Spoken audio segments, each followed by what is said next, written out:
இது ஃபர்ஸ்ட் மலேசியாவின் செய்திகள் உங்களுக்காக.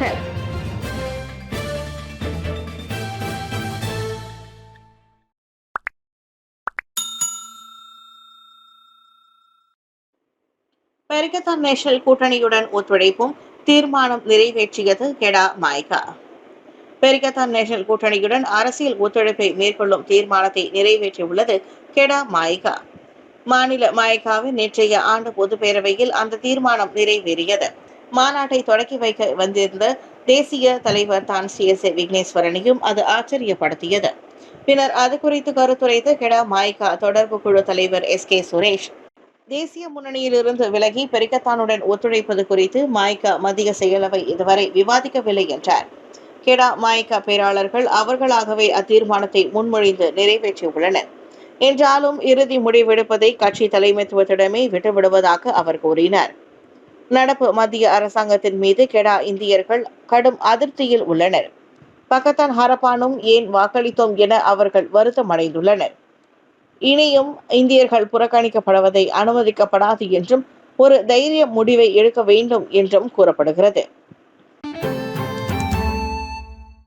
PKR உறுப்பினர் ஆனார் அமைச்சர் தெங்கு சஃப்ருல். முதலீடு, வாணிபம் மற்றும் தொழில்துறை அமைச்சர் டத்தோஸ்ரீ தெங்கு சஃப்ருல் அப்துல் அசீஸ் அதிகாரப்பூர்வமாக PKR கட்சியில் இணைந்துள்ளார். அம்பாங் தொகுதி உறுப்பினராகவும் அவர் ஏற்றுக்கொள்ளப்பட்டுள்ளார். PKRல் இணைய சஃப்ருல் செய்திருந்த விண்ணப்பம் ஜூலை 26ஆம் தேதி கட்சியின் தலைமைத்துவ மன்றத்தின் கூட்டத்தில் முறைப்படி ஏற்றுக்கொள்ளப்பட்டதாக ஜொஹூர் பொதுச் செயலாளர் ஃபுசியா சாலே தெரிவித்தார். கடந்த ஆண்டு டிசம்பரிலேயே அரசியல் புரசலாக விஷயம் வெளியான நிலையில் அம்னோவிலிருந்து வெளியேறுவதாக இவ்வாண்டு மே 30ஆம் தேதி ஜஃப்ருல் அறிவித்தார். அதோடு அம்னோ உச்சமன்ற உறுப்பினர் மற்றும் கோத்தராஜா தொகுதி தலைவர் ஆகிய பதவிகளையும் அவர் ராஜினாமா செய்தார். அம்னோவிலிருந்து ஒற்றுமை அரசாங்கத்தின் மற்றொரு கூட்டணிக்கு கட்சிக்கு அவர் தாவுவது அம்னோவில் அப்போது சலசலப்பை ஏற்படுத்தி இருந்தது நினைவிருக்கலாம்.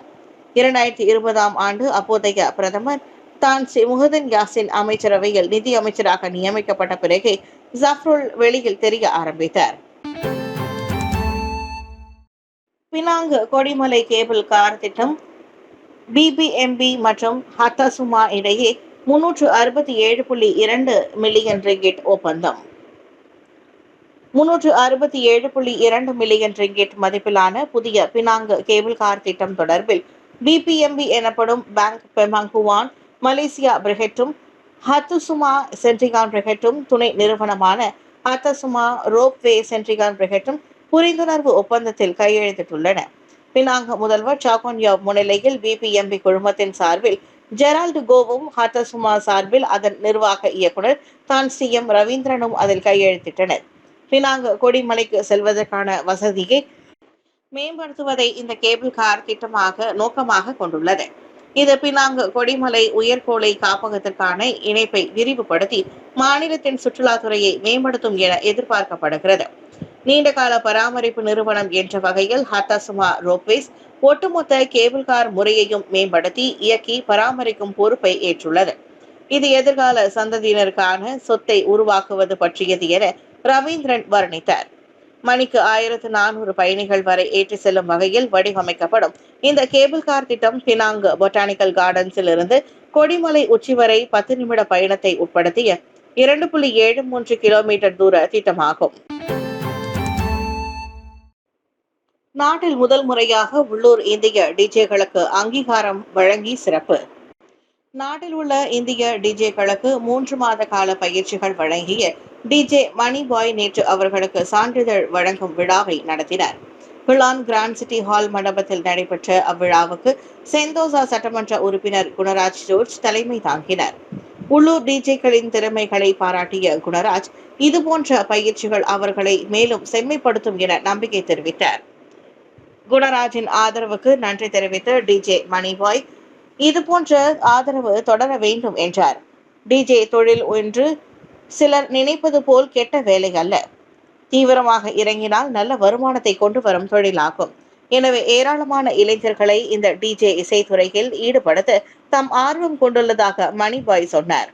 உள்ளூர் டிஜேக்களுக்கு அங்கீகாரம் கொடுக்க இதுவரை யாரும் விழா எடுக்கவில்லை என்றும் அவர் குறைப்பட்டு கொண்டார்.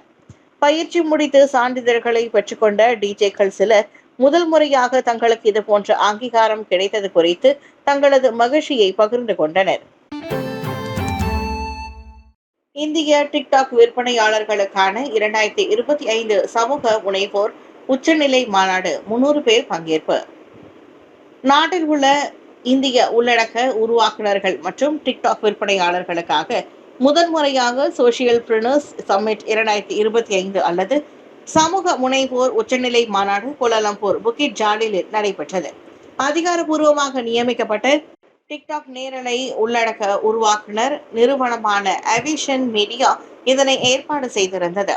வராந்தி பூங்காவில் நேற்று ஒருநாள் நிகழ்வாக நடைபெற்ற இந்நிகழ்வை மித்ரா தலைவரும் பத்து நாடாளுமன்ற உறுப்பினருமான பி. பிரபாகரன் தொடங்கி வைத்தார்.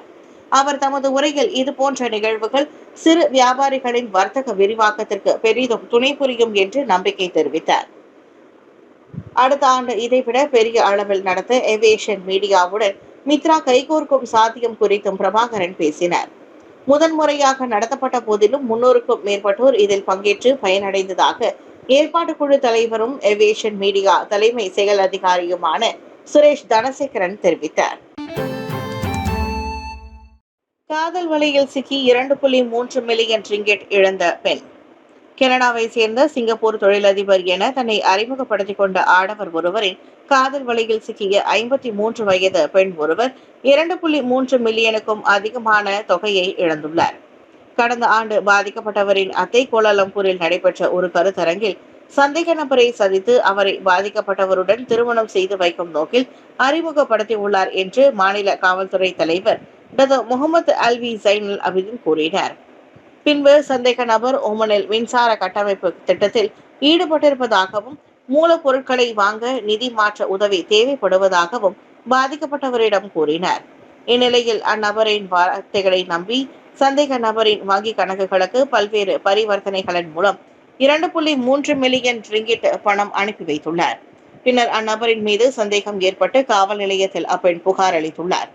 மேலும் மக்கள் ஆன்லைனில் உறவுகளில் எச்சரிக்கையுடன் இருந்து உணர்ச்சிகளையும் நம்பிக்கையையும் பயன்படுத்தி மோசடி செய்பவர்களுக்கு இரையாகாமல் இருக்குமாறு ஆல்வி வலியுறுத்தினார். புக்கிட் அமான் குற்றப்புலனாய்வு துறையின் இயக்குனர் ஆனார் டாக்டர் எம். குமார். ஜொஹூர் முன்னாள் போலீஸ் தலைவர் டாக்டர் எம். குமார் புக்கிட் அமான் குற்றப்புலனாய்வு துறையின் தலைமை இயக்குநராக பொறுப்பேற்றுள்ளார். இதன் வழி டாக்டர் ஸ்ரீ அமார் சிங்கிற்கு பிறகு தேசிய போலீஸ் படையின் உச்ச பதவிகளில் ஒன்றை வகிக்கும் வாய்ப்பை பெற்ற இந்தியராக டாக்டர் குமார் விளங்கினார். அதற்கு முன் அமார் சிங் புக்கிட் அமான் வர்த்தக குற்றப்புலனாய்வுத்துறை இயக்குநராக இருந்தார். ஜூலை 1 முதல் AAPS எனப்படும் மலேசிய எல்லை கட்டுப்பாடு மற்றும் பாதுகாப்பு துறையின் தலைமை இயக்குநராக பணியாற்றி பணியிடம் மாறி சென்றுள்ள டாக்டர் ஸ்ரீ முகமது ஷுஹைலி முகமது ஜெயினுக்கு பதிலாக குமார் பொறுப்பேற்றுள்ளார். தேசிய போலீஸ் படை தலைவர் டாக்டர் ஸ்ரீ முகமது காலிட் இஸ்மாயில் முன்னிலையில் நேற்று நடைபெற்ற பதவி ஒப்படைப்பு சடங்கில் இடைக்கால CID தலைவர் டாக்டர் ஃபாட்சில் மார்சுசும் அவரிடம் குமார் பொறுப்பை ஏற்றுக்கொண்டார். குமாரின் அனுபவத்திற்கும் நற்சேவைக்கும் சரியான நேரத்தில் கிடைத்துள்ள அங்கீகாரம் இதுவென IGP தமது பாராட்டு உரையில் தெரிவித்தார். மீண்டும் சம்பவம் ஜொஹூரில் ரோன் 95 பெட்ரோல் நிரப்பிய சிங்கப்பூர் ஓட்டுநர். ஜொஹூரில் சிங்கப்பூர் வாகன ஓட்டிகள் ரோன் 95 பெட்ரோல் நிரப்பும் சம்பவங்கள் தொடர்கதையாகி வருகின்றன. கடந்த வாரம்தான் இஸ்கந்தார் புத்தரியில் சிங்கப்பூரை சேர்ந்த சொகுசு கார் ரோன் 95 பெட்ரோலை நிரப்பிய சம்பவத்தை அதிகாரிகள் கண்டறிந்தனர். இப்போது அதே சம்பவம் செனாய் தெசாரு நெடுஞ்சாலையில் உள்ள ஒரு எண்ணெய் நிலையத்தில் நிகழ்ந்துள்ளது. சிங்கப்பூர் வாகன பதிவு எண் பட்டையை கொண்ட காருக்கு ஒரு ஆடவர் ரோன் 95 பெட்ரோலை நிரப்பும் புகைப்படம் வைரலாகியுள்ளது. அது குறித்து விசாரணை தொடங்கி இருப்பதாக உள்நாட்டு வாணிபம் வாழ்க்கை செலவின அமைச்சான KPDN ஜொகூர் கிளை கூறியது. இதில் எண்ணெய் நிலையம் கவனக்குறைவாக இருந்தது உறுதி செய்யப்பட்டால் அதன் மீது நிச்சயம் நடவடிக்கை எடுக்கப்படும் என KPDN கூறியது. இவ்வேளையில் எண்ணெய் நிலையங்கள் மட்டும் இன்றி ரோன் 95 பெட்ரோலை நிரப்பும் அந்நிய நாட்டு வாகனங்களின் உரிமைகள் மீதும் நடவடிக்கை எடுக்க ஏதுவாக சட்டங்கள் கடுமையாக்கப்பட வேண்டும் என ஜொஹூர் அரசாங்கம் வலியுறுத்தியுள்ளது. தங்க விலை செப்டம்பரில் மேலும் 10% உயரலாம். அமெரிக்க மத்திய ரிசர்வ் வட்டி விகிதம் குறையலாம் என கணிக்கப்படுவதால் தங்கத்தின் விலை செப்டம்பரில் மேலும் 10% உயரக்கூடும் என எதிர்பார்க்கப்படுகிறது.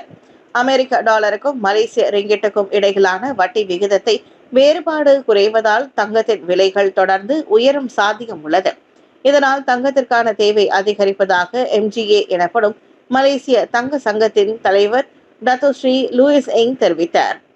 தற்போது ஒரு அவுன்ஸ் தங்கத்தின் விலை $3,370 உள்ளது. ஆண்டு தொடக்கத்தில் $2,630 இருந்த விலையை விட இது 28% அதிகமாகும். இந்த அதிகரிப்பு புவிசார் அரசியல் பதற்றங்கள் மற்றும் உலகளாவிய சந்தை நிச்சயமற்ற தன்மையால் உந்தப்பட்டது. எனினும் கடந்த 3 மாதங்களில் தங்கத்தின் விலை பெரிய மாற்றங்களின்றி சீராக இருந்தது. இந்நிலையில் அடுத்த மாதம் அமெரிக்க வட்டி விகிதம் குறையும் பட்சத்தில் தங்க விலை உயர்வதை தவிர்க்க முடியாது என லூயிஸ் எங் கூறினார். தென்னந்தோப்பை விபச்சார விடுதியாக்கிய வங்காளதேசிகள் அம்பலப்படுத்திய ஈப்போ போலீஸ். ஈப்போ சிம்பாங் புலாயில் தனியார் தென்னந்தோப்பை வங்காளதேசிகள் கும்பல் ஒன்று விபச்சார விடுதியாக்கியதை போலீஸ் அம்பலப்படுத்தியுள்ளது. கம்போங் ஹுவா தலா துஜு வியாழக்கிழமை இரவு 7:30 மணிக்கு நடத்தப்பட்ட சோதனையில் 2 பெண்கள் 4 ஆண்கள் அடங்கிய அக்கும்பல் கைதானது. குற்ற செயல் தடுப்புக்காக சிறப்பு ரோந்து பணியில் ஈடுபட்டிருந்த சிம்பாங் புலாய் போலீஸ் அந்த தென்னந்தோப்பில் தங்கும் வீடொன்றில் அக்கும்பல் விபச்சாரத்தில் ஈடுபட்டதை கண்டறிந்தது. 32 முதல் 49 வயது வரையிலான அந்த 6 பேரும் மேல் விசாரணைக்காக தடுத்து வைக்கப்பட்டனர். பொது இடத்தில் ஒழுங்கீன செயலில் ஈடுபட்டதோடு முறையான பயண பத்திரமும் அவர்கள் வைத்திருக்கவில்லை. இதையடுத்து குற்றவியல் சட்டத்தோடு குடிநுழைவு சட்டத்தின் கீழும் விசாரணை நடைபெறுகிறது. போர்டிக்சன் கடலில் மட்டி மீன் சேகரிப்புக்கு தற்காலிக தடை. போர்டிக்சன் கடல் பகுதியில் மட்டி மீன்களை சேகரிப்பதை மீனவர்கள் தவிர்க்க வேண்டும் என்று நெகிரி செம்பிலான் மீன்வளத்துறை அறிவுறுத்தியுள்ளது. கோலாலம்பூர் மீன்வள உயிரியல் பூங்கா பாதுகாப்பு மையம் மேற்கொண்ட கடல் நீர் மாதிரி பரிசோதனையில் பயோடாக்சின் அளவு அதிகமாக்கப்பட்ட அனுமதிக்கப்பட்ட அளவை விட அதிகமாக இருப்பது கண்டறியப்பட்டுள்ளதாக அத்துறை இயக்குனர் காசிம் தாவே தெரிவித்தார். அதிகாரப்பூர்வ தடை அறிவிப்பு வெளியிடப்படும் முன் 2வது மாதிரி சோதனை மேற்கொள்ளப்படுமாறு அவர் அறிவுறுத்தியுள்ளார். புதன்கிழமை பசிர் தஞ்சோங் கடற்பகுதியில் பாசி பூப்பால் கடல் நீர் சிவப்பு நிறமாக மாறியதை தொடர்ந்து மீனவர்களிடம் இருந்து புகார்கள் வந்தனவும் போர்டிக்சன் கடல் நீர் மற்றும் மட்டி மீன்கள் மாதிரிகளாக எடுக்கப்பட்டதெனவும் அறியப்படுகின்றது. இந்திய பாரம்பரிய உடை அணிந்ததால் டெல்லி உணவகத்தில் நுழைய அனுமதி மறுப்பு. தம்பதியினரின் புகாரால் பரபரப்பு. புதுடெல்லியில் இந்திய பாரம்பரிய உடை அணிந்த காரணத்தால் பீதாம்புரா உணவகத்தில் நுழைய அனுமதி மறுக்கப்பட்டதாக ஒரு தம்பதி குற்றம் சாட்டிய வீடியோ வைரலாகியுள்ளது. சல்வார் கமீஸ் அணிந்திருந்தால் என்னை உள்ளே விடவில்லை. ஆனால் மேற்கத்திய நாகரிக உடை அணிந்தவர்கள் பலரும் எளிதாக உள்ளே செல்கின்றனர் என்று அம்மாது குற்றம் சாட்டினார். அதோடு உணவக நிர்வாகத்தினரும் தங்களிடம் தவறாக நடந்து கொண்டதாக அவர் கூறிக்கொண்டார். அணிந்திருக்கும் உடை அடிப்படையிலான வாடிக்கையாளர்களை உள்ளே அனுமதிப்பது ஏற்புடையதல்ல. எனவே இந்த உணவகம் இழுத்து மூடப்பட வேண்டும் என வீடியோவை பதிவு செய்தவர் கூறுவதையும் கேட்க முடிகிறது. வீடியோ வைரலாகி டெல்லி முதல்வர் ரேகா குப்தாவின் காதுகளுக்கு விஷயம் எட்டிவிட்டது. உடனடி விசாரணை நடத்தி உரிய நடவடிக்கை எடுக்குமாறு அவர் உத்தரவிட்டார். எனினும் அத்தம்பதியின் குற்றச்சாட்டை உணவக உரிமையாளர் திட்டவட்டமாக மறுத்துள்ளார். உண்மையில் அத்தம்பதி முன்பதிவு செய்யவில்லை. அதன் காரணமாகவே அவர்கள் உள்ளே அனுமதிக்கப்படவில்லை. மற்றபடி இந்த உடைகளை தான் அணிய வேண்டும், இந்த உடைகளை அணியக்கூடாது என எந்த ஒரு கட்டுப்பாடும் இல்லை. நாங்கள் அனைவரும் வரவேற்கின்றோம் என்றார் அவர்.